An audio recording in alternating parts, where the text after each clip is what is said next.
విషయాలలో రాష్ట్ర అసెంబ్లీలో ముఖ్యమంత్రి గారు మాట్లాడిన విషయాలు కూడా కొన్ని అబద్ధాలుగా తేలి తర్వాత వారు ఎందుకు స్పందించలేదు. బెల్లనాయక్ గారు కూడా రెండు విషయాలు, ఒక విషయం వారు దృష్టి చేస్తాను దేంట్లతో సహా. పోతిరెడ్డిపాడు రెగ్యులేటరీ తీసుకుపోయినప్పుడు అక్కడి నుంచి తోకపోయినప్పుడు రాజశేఖర రెడ్డి గారి టైంలో టీఆర్ఎస్ పార్టీలు కూడా పొత్తులో ఉన్నారు కాబట్టి ఆ మంత్రులు అల్ల ఉండి ఈ దీనికోసం పదవుల కోసం పెదవులు ఇప్పలేదని ముఖ్యమంత్రి గారు అన్నారు. ఇప్పుడు బెల్లనాయక్ గారు కూడా అదే మాట అంటారు.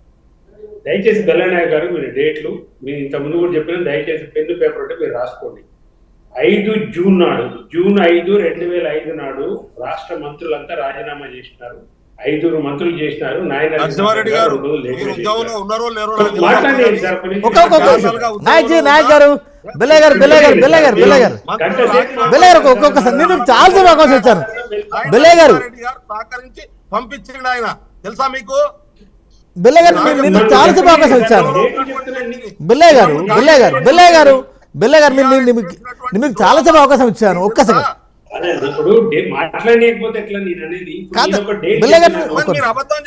Please let him complete.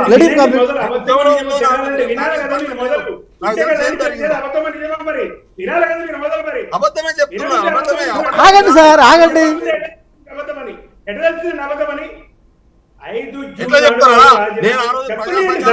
అరే బెల్లయ్య గారు, బెల్లయ్య మీకు ఇచ్చాను, చాలాసేపు ఇచ్చాను, మళ్ళీ ఇస్తాను. సంతకాలు పెట్టి ఓపెన్ అయిపోయిన తర్వాత నరసింహారెడ్డి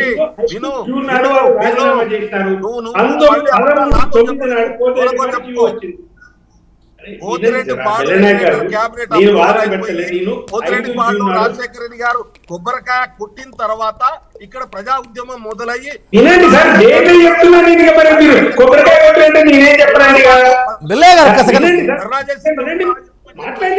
ఒక్క సెకండ్ బెల్లయ్య గారు ఒక్క సెకండ్ ఆగండి. ఒక్క మాట్లాడు. గారితో ఆర్గ్యూ చేయట్లేదు, నేను డినై చేయట్లేదు, ఫ్యాక్ట్స్ చెప్తున్నాను. వారికి ఇష్టమైనది వినండి. డేట్లు తప్పైతే తప్పని ఖండించమని నేనేమంటున్నా, జూన్ 5వ తారీఖున 2005 నాడు టిఆర్ఎస్ రాష్ట్ర వర్గ మంత్రులు రిజైన్ చేసినారు. 13/9 సెప్టెంబర్ 13 నాడు పోతిరెడ్డిపాడు జీవో వెళ్ళింది. వారు అప్పటికి మంత్రులు ఉన్నట్ట, ప్రభుత్వంలో లేనట్ట 6 నెలలు టైం అయింది. వారే చెప్పాలి. ఉండి రాజీనామా చేయలేదని మీ ముఖ్యమంత్రి గారు అసెంబ్లీలో చెప్పినారు. మీరు ఉన్నారు మంత్రివర్గంలో అని చెప్పినారు. బెల్లనాయక్ గారు కూడా వాళ్ళు ముఖ్యమంత్రి గారు చెప్తున్నారు. దయచేసి ఇది వారు నోట్ చేసుకోండి. అప్పటికి వారు మాజీ మంత్రులే, మేము లేవు కేబినెట్ లో అనేది గమనించాలి. రెండో అంశం, కృష్ణానదీ జలాల గురించి 2-3 అంశాలు చెప్పినారు బెల్లనాయక్ గారు. ఒకటి, 2014 ఏపీ రీఆర్గనైజేషన్ యాక్ట్ రాసింది, ప్రవేశపెట్టింది కాంగ్రెస్ ప్రభుత్వం. దాని చైర్మన్ జయరాం రమేష్, జయపాల్ రెడ్డి గారు కలిసి రాసినారు.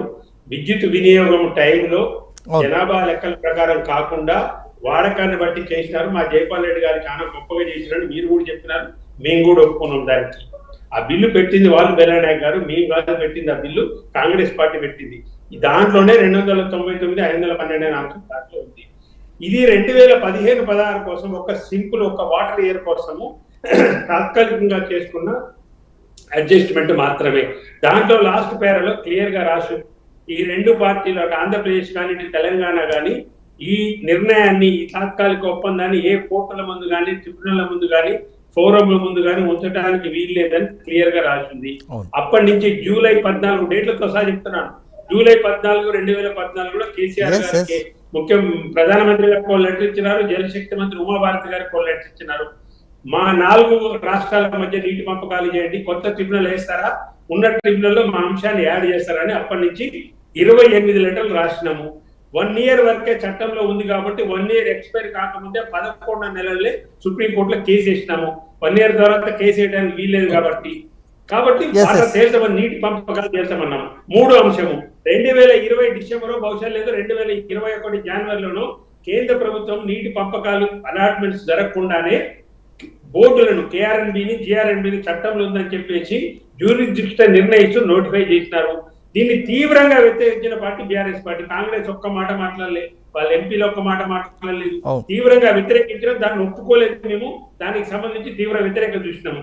సుప్రీంకోర్టు మొన్న 3 ఇయర్స్ బ్యాక్ మళ్ళీ ఇదే షెకావత్ గారు వచ్చేసి సుప్రీంకోర్టులో మీరు వాద్యం వేసినారు కాబట్టి మీ ఇప్పుడు ముందుకు పోవాలంటే ఇది అర్థంగా ఉంది కాబట్టి మేము కొత్త ట్రిబ్యునల్ వేయలేము, ఉన్న ట్రిబ్యునల్ మీ అంశాన్ని చేర్చామని చెప్పి ఇప్పుడు అంశాన్ని చేర్చినారు. బెల్లనాయక్ గారు అంశం ఉంది. ఇప్పుడు తెలంగాణ నీటి అలాట్మెంట్ కోసం బ్రిజేష్ కుమార్ 2లో ఈ అంశాన్ని యాడ్ చేసినారు కేంద్ర ప్రభుత్వం.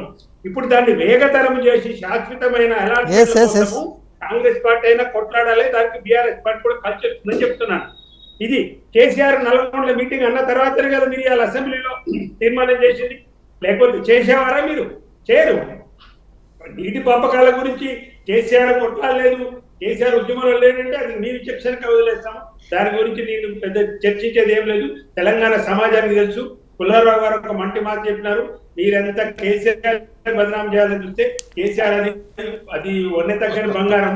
మీరు ఎంత చేసినా కానీ మీ ముఖం మీదనే పడుతుంది దుమ్ము, కానీ ఎవరి మీద పడతది. ఇప్పటికి కూడా అబద్ధాలకు తేలిపోయినాయి.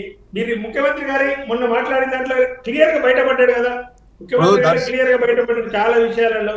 ఇవాళ చెప్పిన అబద్ధాలు కాంగ్రెస్ పార్టీ శాశ్వత నీటి పంపకాల గురించి కొట్లాడాలి. బీఆర్ఎస్ పార్టీ కూడా కలిసి వస్తుంది.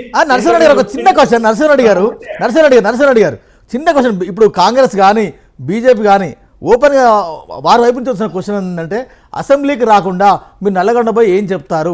అసెంబ్లీలో ఈ చర్చ వస్తుంటే దానికి ఆన్సర్ చేయకుండా నల్లగొండలో సభ ఎందుకు ఇస్తారని అసెంబ్లీలో ఎందుకు ఆన్సర్ చేయలేదండి? అసలు మాట్లాడితే ఒక్కసారి 10 మంది మంత్రులు ఇరగబడి చేసినా కానీ నాగేశ్వరరావు గారు ఒక్కడు నిలబడి ఎంత సమర్థవంతంగా తిప్పుకుంటున్నాడు. ఇలా మొత్తం కూడా అవాస్తవాలని చెప్పి 2.5 గంటలు ఎంత మాట్లాడినాడు మొత్తం చెప్పినాడు కదా క్లియర్ గా డేట్లతో సహా.